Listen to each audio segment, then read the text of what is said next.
Bilaspur rail मंडल में पिछले लगभग 2 साल से पदस्थ आरपीएफ के मंडल सुरक्षा आयुक्त की कार्यशैली से विभाग में काफी परिवर्तन आया है। टेक्नोलॉजी की मदद से सुरक्षा और संरक्षा में आरपीएफ की एक अलग पहचान बनी है। खासकर महिला सुरक्षा पर विभाग के अधिकारियों ने अपनी गुडविल बनाई है। कोरोना काल में ऑक्सीजन सप्लाई से लेकर पैसेंजर की सेवा जैसी तमाम बातों के लिए ऋषि शुक्ला को जाना जाएगा। इन जानकारियों को लेकर रूबरू में मौजूद हैं डीएससी। सीसीएन लोकसभा टीवी के इस रूबरू कार्यक्रम में आपका स्वागत है।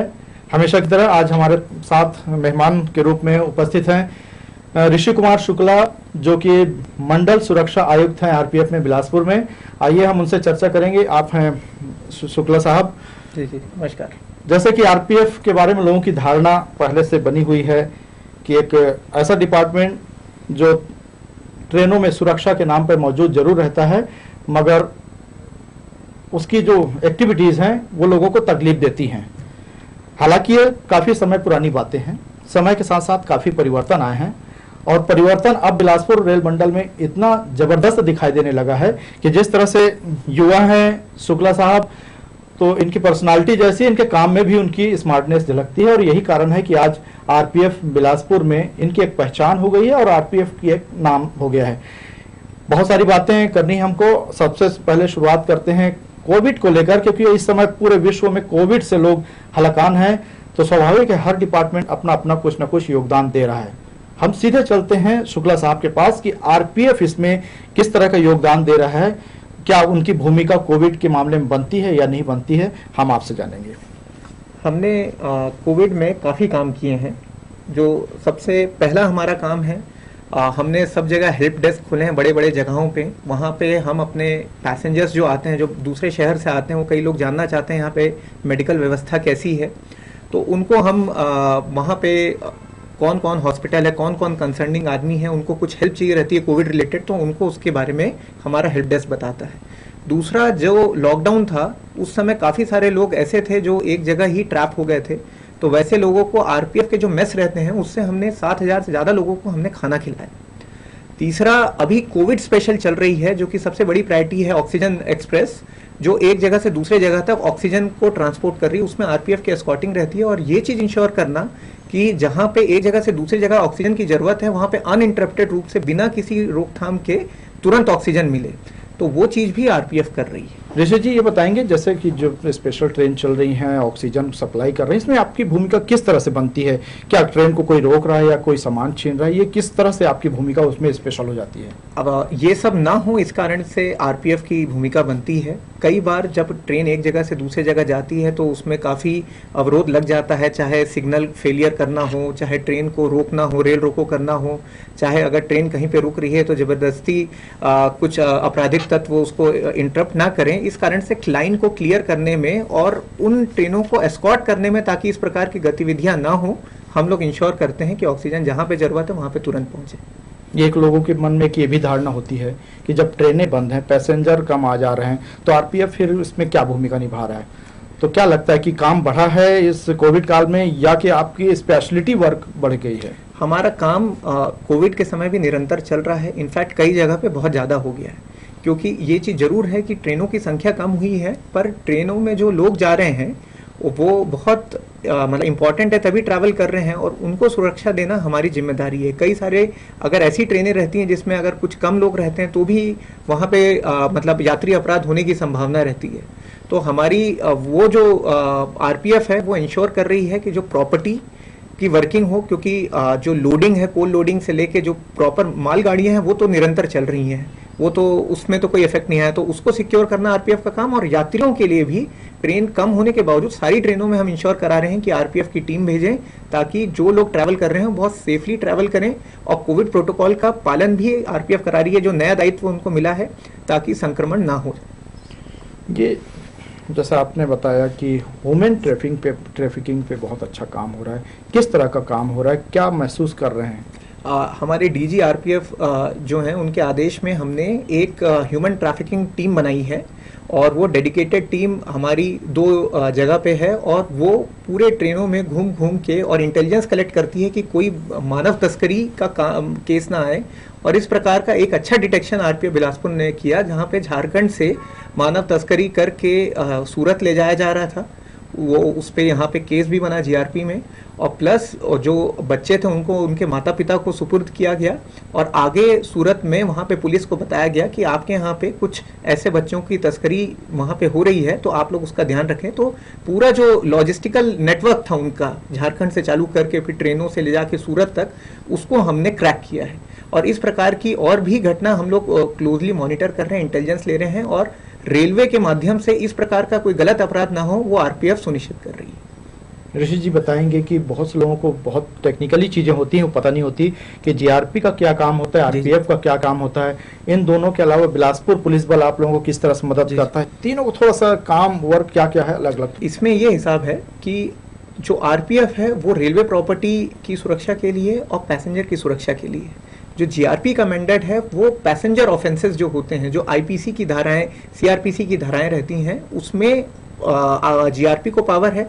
जो रेलवे एक्ट और आरपीयूपी है उसमें पावर आरपीएफ को है। पर चूंकि दोनों का एम एक ही है कि पैसेंजर्स की सुरक्षा करना, उनको फैसिलिटेट करना, उनको सिक्योरली पास कराना, तो आरपीएफ और जीआरपी दोनों ही सिस्टर एजेंसीज एक दूसरे के समन्वय के साथ काम करती हैं, और जो भी गलत काम अगर उसमें होता रहता है तो आरपीयूपी, रेलवे एक्ट और आईपीसी सीआरपीसी धाराओं के अंदर जो रेस्पेक्टिव एजेंसीज हैं वो अपना केस बुक करती हैं। जीआरपी आरपीएफ के बीच में जिला पुलिस बल का भी योगदान होता है, उसका कितना योगदान होता है? हमारा रेलवे स्टेशन है, तो रेलवे स्टेशन में कई बार पार्किंग की प्रॉब्लम आ जाती है, तो जो भी रेलवे स्टेशन हमारे जुरिस्डिक्शन में है उसका जो सर्कुलेटिंग एरिया है, जैसे प्लेटफॉर्म्स हो गया वो जीआरपी के अंडर में आता है, पर जो सर्कुलेटिंग एरिया या रेलवे एरिया हो गया, यहाँ पे रेलवे के पास बहुत बड़ा एरिया है, उसमें तोरवा पुलिस, तारबहार पुलिस का, आप अगर रेलवे स्टेशन के उस तरफ चले जाएं तो सिरगिट्टी पुलिस का, तो वहां पे रेलवे एरिया में कोई अपराध होता है अदर देन स्टेशन और प्लेटफॉर्म के, इंक्लूडिंग सर्कुलेटिंग एरिया, तो वो लोकल पुलिस के अंदर में आता है, और वहां पे भी लोकल पुलिस और आरपीएफ मिलके ये इंश्योर कराती हैं कि रेलवे एरिया में कोई अपराध ना हो। क्योंकि मैं रेलवे क्षेत्र से बिलोंग करता हूँ, बहुत सारी चीजें बहुत सी जान रहा हूँ, समझ रहा हूँ। एक समय था कि मालगाड़ी में लोग चढ़ते थे और बहुत सारा कोयला, बहुत सारे सामान उतार लेते थे, उसके बाद स्थानीय लोग आते थे, कोयला बीन के ले जाते थे, बेचते थे, चोरी होती थी। अब इस तरह की घटनाओं में काफ़ी कमी आई है, इसके पीछे रीज़न क्या है? आरपीएफ बहुत एक्टिव है, किसी भी प्रकार की कोयला चोरी या प्रॉपर्टी चोरी अगर कुछ होती है उसके लिए हमने काफ़ी सारे केसेस बुक किए हैं, और न केवल बिलासपुर में पर पूरे मनेंद्रगढ़ में, यहाँ तक हमारा जो क्षेत्र है वो कटनी तक पड़ता है, तो नौरोजाबाद और भटगांव और सारे जगह पे काफ़ी सारे लोग जो इस प्रकार का काम करते थे, गरीब लोग थे, उनको ज़रूरत रहती थी, पर उससे रेल में के फंक्शनिंग में बाधा होती थी। और ऊपर से ये एक इसमें दूसरा एंगल भी है कि ऊपर लाइव तार रहता है, ओएचई का तार, जिसमें कई लोग की डेथ हो जाती है अगर वो उसके ऊपर करते हैं। तो ये सारी चीज़ों को देखते हुए आरपीएफ ने इसको एक मिशन रखा है कि हम कोयला चोरी अपने क्षेत्र में नहीं होने देंगे, और खासकर ऐसे लोगों को न केवल जो इसमें आदतन थे उन पे केस बुक किया गया है, बल्कि अवेयरनेस कैंपेन भी जाके हमने चलाए हैं, और घर घर में जाके समझाइश दी है लोगों को कि आप इस तरह का काम ना करें। जैसा आपने कहा कि मानव तस्करी रोकने में आरपीएफ काफ़ी मददगार साबित हुई है, तो अभी लगातार केस बढ़े हैं, या ये कहें कि कोविड काल में आरपीएफ के पास काम कम हुआ इसलिए अपराधों की तरफ काफी काम कर रहे हैं, जैसे गांजा हुआ या चोरी के प्रकरण काफी सुलझाए, केस बढ़े हैं, क्या है मामला? पहले भी काफी सारे केसेस थे, अभी भी ये हिसाब है कि काफी हमारा कंप्लायंस बढ़ा है, हमने डेडिकेटेड टास्क टीम्स बढ़ाई हैं, हम एक एक केस को बहुत डेप्थ में जाके इन्वेस्टिगेट कर रहे हैं। एक एक आदमी जो ट्रेन स्टेशन में आता है उसकी चेकिंग होती है, बिलासपुर में वो बैगेज स्कैनर के थ्रू वो सामान लेके जाता है। इसी कारण से कई सारे ऐसे किस्से जिसमें लोग अपने शरीर में कैश को चिपका के लेके जा रहे थे, या कुछ लोग जो गांजा ले जाने की कोशिश कर रहे थे, चूंकि एक एक की हम बहुत अच्छे से मतलब सोशल डिस्टेंसिंग मेंटेन करवा के उनको एंट्री दे रहे हैं और सबकी थॉरो चेकिंग हो रही है, इस कारण से इस प्रकार के केसेस सामने आए हैं। और आगे भी एक बार कोविड मतलब जब चीज़ें ज़्यादा ट्रेनें चलने जाएंगी, नॉर्मलसी हो जाएगी, उस समय भी हम ये इंश्योर करेंगे कि स्टेशन सिक्योरिटी प्लान के तहत कोई भी आदमी आए तो वो सिंगल एंट्री एग्जिट के थ्रू आए और सबकी अच्छे से चेकिंग। ये महिलाओं के संबंधी अपराध पे काफ़ी कमी आई है, और काफ़ी इस पे मेरी सहेली के प्रोग्राम के तहत आप लोग काम कर रहे हैं, क्या है इसके पीछे मकसद? मेरी सहेली एक बहुत ही अच्छा कार्यक्रम है जो पूरे भारत में चलाया जा रहा है, बिलासपुर डिवीजन में भी इसका बहुत अच्छे से पालन हो रहा है, जिसमें ये हमें इंश्योर करना रहता है कि जो इम्पोर्टेंट ट्रेन जो यहाँ बिलासपुर डिवीजन से जाती हैं उसमें जितनी लेडी पैसेंजर्स ट्रैवल करती हैं उसको हमारी जो लेडी सब इंस्पेक्टर्स और कांस्टेबल्स हैं जिनकी काफ़ी भर्ती हुई है और अभी आके हमारे पोस्टों में ज्वाइन की हैं, वो सारे जाके उनको अटेंड करते हैं और उनसे बात करते हैं, उनसे पूछते हैं आपको कोई तकलीफ तो नहीं है। उनको हमारे कंट्रोल का पोस्ट का नंबर दिया जाता है कि अगर आपको कोई तकलीफ होगी तो आप हमें बताइएगा। हमारी एस्कॉर्ट पार्टी उनको अटेंड करती है और इससे उनके मन में कॉन्फिडेंस आता है और आसपास के लोग भी ये देखते हैं कि जो महिला ट्रैवल कर रही है उसके पास आरपीएफ का पूरा सपोर्ट है और ये अकेली नहीं। बिलासपुर स्टेशन में के अलावा और भी बहुत सारे सीसीटीवी कैमरे लगाए जा रहे हैं अपराधों पर रोकथाम के लिए, कहाँ लगाए जा रहे हैं और इसकी क्या बेनिफिट सामने जो भविष्य में दिखाई दे रहे हैं? ये काम भी बहुत तेजी से चल रहा है। मॉडर्नाइजेशन करने के लिए आरपीएफ के बिलासपुर में जो ऑलरेडी कई जगह सीसीटीवी कैमरा उसको छोड़ के कई सारे स्टेशंस थे, जैसे हमारा कल्तरा, चांपा, कोरबा, रायगढ़, यहाँ पे पेंड्रा, अनूपपुर, अंबिकापुर, ये सारे स्टेशंस में, इवन एमपी साइड में उमरिया में, शहडोल में, यहाँ पे सीसीटीवी कैमरेज से पूरे स्टेशन को कवर किया जा रहा है। और ना केवल स्टेशंस को बल्कि यार्ड वार्ड एरिया जहाँ पे कुछ अपराध होने की संभावना रहती है, जहाँ पे लाइट कम रहती है, उनको भी नाइट विजन डिवाइस से हम लोग कवर कर रहे हैं। और एक एक आदमी जब वो स्टेशन के अंदर आएगा, जब तक वो ट्रेन में बैठता है या ट्रेन से निकल के बाहर जाता है, उसका पूरा एक एक मूवमेंट ट्रैक होगा। कभी भी दुर्घटना होती है ट्रेनों में, उसमें आरपीएफ की भूमिका क्या होती है? जैसे बीते दिनों अभी और केस हुए हैं उसको लेकर। अगर ट्रेन से संबंधित कोई भी घटना होती है, कोई भी अनयूजुअल इंसिडेंट होता है, सबसे पहले आरपीएफ को तुरंत वहां पे पहुंच जाना है और आरपीएफ फर्स्ट रिस्पॉन्डर की तरह वहां पे पहुंचती भी है। हमने इसी उसमें अपने लोगों को सारे लोगों को फायर की ट्रेनिंग भी दी है, फायर डाउजिंग की। और जीएम ऑफिस में जब एक घटना हुई उस समय भी आरपीएफ सबसे पहले पहुंच के फायर डाउज की। और इस प्रकार से RPF as a first responder एक क्विक टीम है जो तुरंत वहां पे पहुंचेगी किसी भी प्रकार का अपराध हो। इस वक्त देश दुनिया सिर्फ कोविड पे केंद्रित है, कोविड पे ही चर्चा कर रही है, कोविड पे ही सारी बातें हो रही हैं। तो ये अवसर जो 1-1.5 साल के अंदर जो आरपीएफ को अवसर मिला, इस पे आप लोगों ने क्या प्रयास किया कि और ज़्यादा आपकी मदद लोगों को मिल सके, यात्रियों को मिल सके? किस तरह से कोविड के लिए और आप लोगों ने काम किया? 2-3 चीज़ें हैं जो आरपीएफ डे टू डे कर रही है। सबसे पहली चीज़, जितने लोग हमारे ट्रैवल करते हैं, जो कि बड़े संख्या में करते हैं, सबको अवेयर करना। हमारे लगातार नुक्कड़ नाटक और स्टेज में मतलब स्टेशन में रोको टोको अभियान, जिसमें अगर कोई व्यक्ति जो ट्रैवल कर रहा है वो मास्क नहीं लगाया हुआ उसको रोक के टोकना, और अगर कोई व्यक्ति उस सोशल डिस्टेंसिंग को फॉलो नहीं कर रहा है तो उसको उस चीज़ के लिए अवेयर करना। रेलवे स्टेशन में 139 हेल्पलाइन काफ़ी लिखा रहता है, ये किनको मदद करती है, किस तरह से मदद करती है? आप कभी भी अगर ट्रेन में ट्रैवल कर रहे हैं और आपको कोई भी परेशानी होती है तो उसका सिंगल आपकी हेल्पलाइन नंबर है 139। तो मैं सुरक्षा से संबंधित बताऊंगा कि अगर आप जा रहे हैं और आपको कहीं पे कोई मान लीजिए बुली कर रहा है या आपको परेशान कर रहा है, आप 139 बताएंगे तो जिस जगह पे आप रहेंगे उधर के कंट्रोल में फ़ोन चले जाएगा और वहाँ पे तुरंत अगले स्टेशन में, अगर ऑलरेडी आरपीएफ है ट्रेन में, क्योंकि काफ़ी ट्रेनों में आरपीएफ एस्कॉर्ट कर रही है, तो वो तुरंत वहाँ पे आपके पास पहुँच जाएगी आपके सीट नंबर में।